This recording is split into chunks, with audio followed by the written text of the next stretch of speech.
So, guys, I've got Ada here. Ada moved her whole family from the UK to Nigeria after living in the UK for 15 whole years. People just couldn't believe that what people are looking for, people are looking to relocate abroad, and somebody had it on a platter of gold and just left it and now carried her whole family, herself, her husband, her children, and they all moved back to Nigeria. That has been in Nigeria for 2 years now, so I had to bring her back to ask her exactly how she's doing, if she has any regrets, and maybe tell us a little about why she moved back to Nigeria. For those who are going to be saying this for the first time, how she was able to take that bold step to move when people are looking at leaving Nigeria and moving to the UK. Please let me not even talk so much. Okay, you guys already know my name. I'm Tochi, but I have a special guest here, Ada, and she's going to be sharing with us in details everything about how she moved from the UK to Nigeria and how it has been for her so far. Hello everyone, I'm now like a regular on your channel, Tochi. Yeah, my name is Ada, as Tochi as earlier mentioned. Just like an update, 2 years, we are still standing, we are here, just, to give an update on how life has been here in Nigeria. So I'm happy to be here again. Yeah, I know that you told us that you were bored. That was basically one of the reasons you left. You just got bored of the UK. But people did not believe it. People said, no, there's something she's not telling us. Bring her to answer our questions. So, guys, I heard all you said, and I have brought her back to answer all your questions. So, please tell us again, why exactly did you leave the UK? If I use the word bored, it might be like I'm repeating myself. But it happens. I've been there for 15 years. And let's just put this straight. I am a Nigerian. I was born in Nigeria. I grew up in Nigeria. I schooled in Nigeria. I only got married and had to join my husband in the UK. So I cringe when people say, why are you going back home? Why are you going back to your home country, to the land of your birth, to your family, to your loved ones? Why are you going back to your friends, to the life you used to know? But it's unfortunate, really.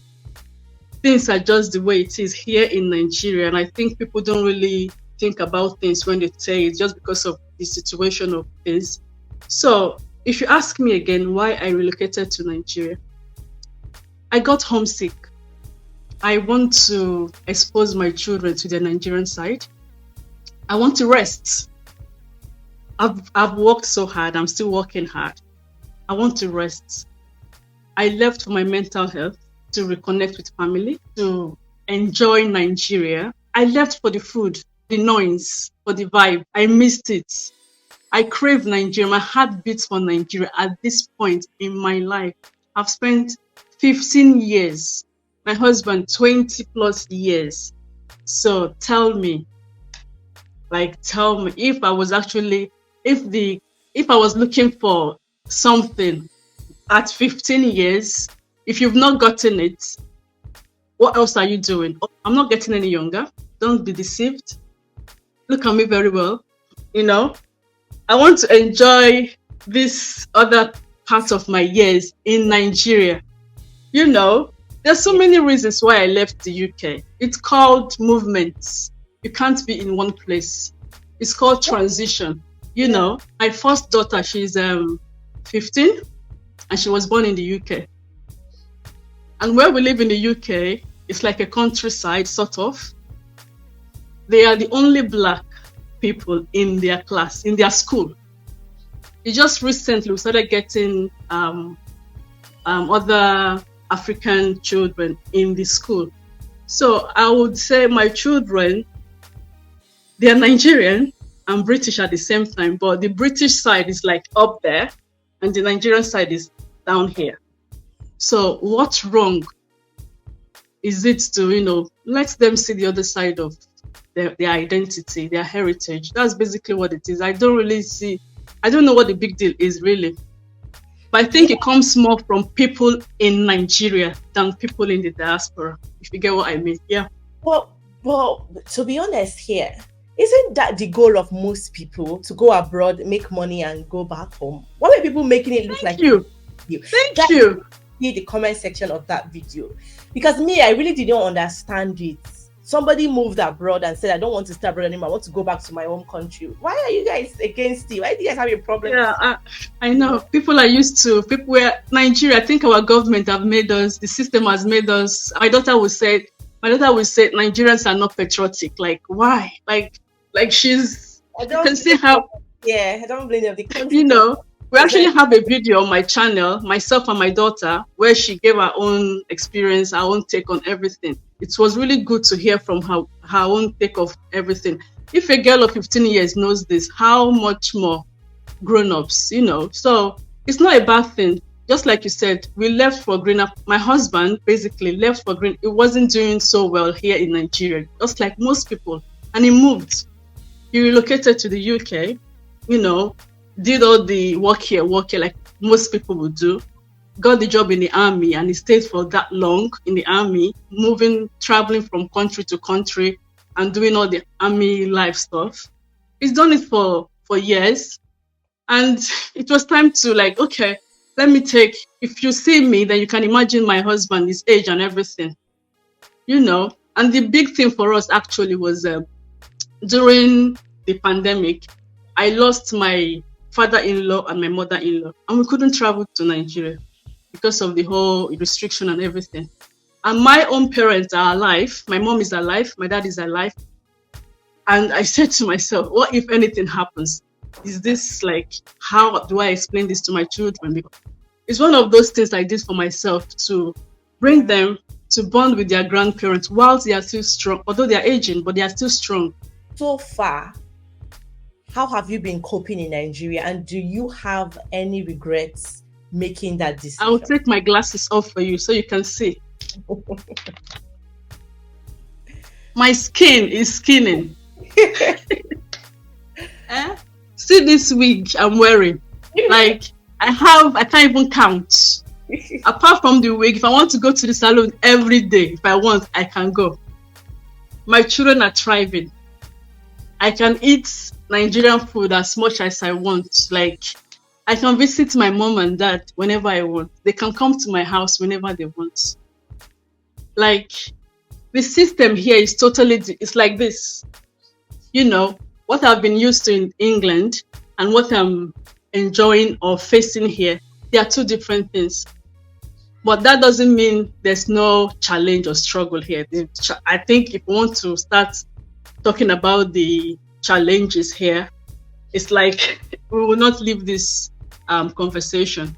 But for me, based on my experience, based on my circumstance, for me now, I'd rather stay without light than have to go through what I was going through, or the state of England as like when I left it. I still suffer with the bad road, although our road is getting better.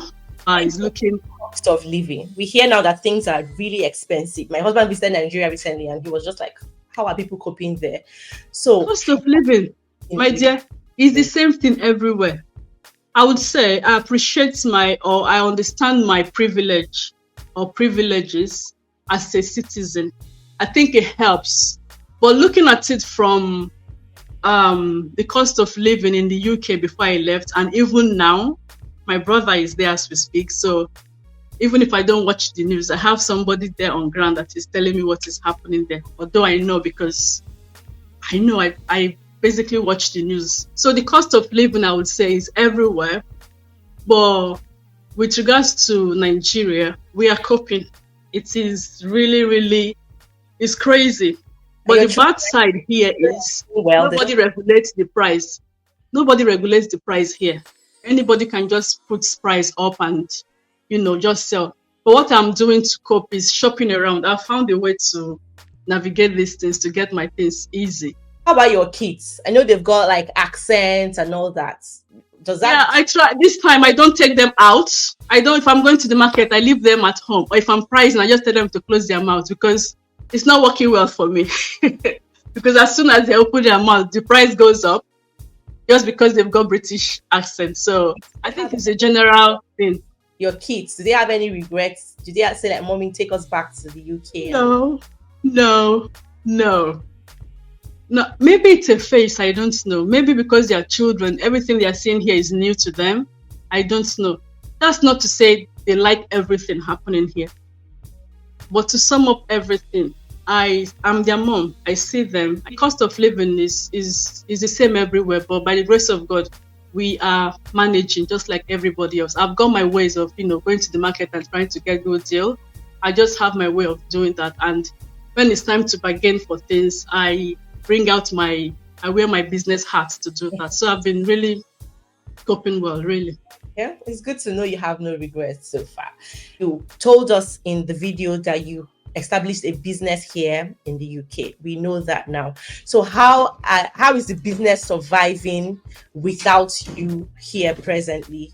How are you coping Yeah, with that, Nigeria? that's a very big challenge. That was part of the challenge I was facing whilst in the UK, and it's still ongoing, and it's even getting worse. So when it comes to businesses, most small business in the UK, in fact, all businesses in the UK after COVID, we're all facing the same challenge. Staffing, recruitment, staff retention, and at the moment, cost of running a business.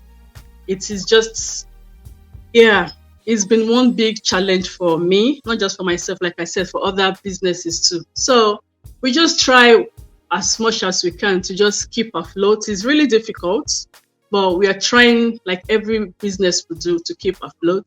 You know the system in the UK. If at the end of the day you don't work, you still have a roof over your head. If at the end of the day you get some form of payment into your bank account every month, if you don't have food, you don't have anything in your fridge, in your cupboard, there's food bank for you to go to, and you come back with 2 hefty bags of goodies. Why would you bother? And the tax system, I don't know, people don't talk about this. The tax system is crazy. These challenges, because of the benefit system, the welfare system, the barest minimum, like what can keep you going as a human being, most people, if not everybody, as long as you're a citizen, most basic life wants or needs, you're already getting it. Unlike us here in Nigeria. So most people just feel, what's the point of working? How would you work when at the end of the day, half of your salary is going to childcare? How would you do that? And how would you work and work hard and earn good money if at the end of the tax year, your money is slashed into almost half of your salary is gone, 40%, 45%, or if you've got 2 jobs, it doesn't end there. So I think the system makes people lazy. So most times people don't see the need to work. And even if they work, because of the staff shortage, it's like they're overworked and they don't last in a job. I don't know if I'm making sense. They don't last in the job. So we end up getting people come in. As they're coming in, they are leaving. You can't retain them no matter how much you increase it. And there's a limit to how much you can increase the amount to pay them. We try as much as we can to pay way above minimum wage, but it's still not cutting it. So the staffing and retention has been a very big challenge for the business. So we are really struggling. And I know I'm not just saying this for my own business. I know most businesses are, going through the same thing. So Yeah, thank you very much. I know you're definitely going to be fine. Now, lastly, I just want you to give us an advice, because you have done it successfully.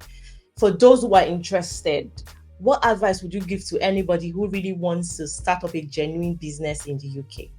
It's easy and it's not easy at the same time, if you know what I mean. You can, with £12, you can set up a limited liability company in the UK, or you can get a solicitor or an accountant to help you do that. But I think my advice would be every Nigerian in the diaspora should look into going into business. I say that because of the flexibility that comes with it, which is basically what I am enjoying now.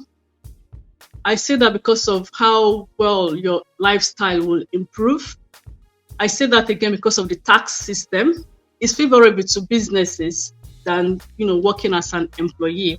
So I would say look into, I know everybody's not cut out for business and everything. Some people just don't want to deal with the setup, all the wahala that comes with it.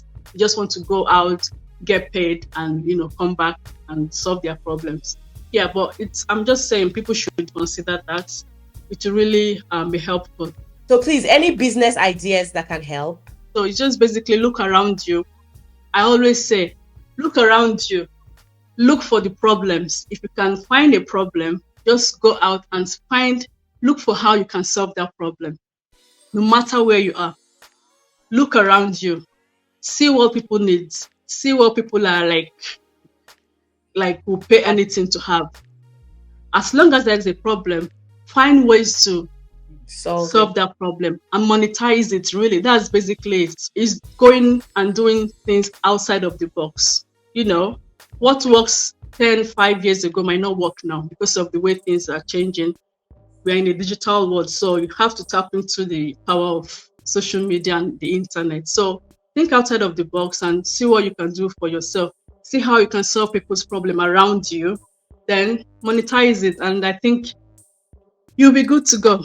So at the moment, I provide a consultation service. So if you're coming back, if you're tired and for one reason or the other, you are looking to come back, I've done it. So I can talk you through how to navigate the whole logistics and everything.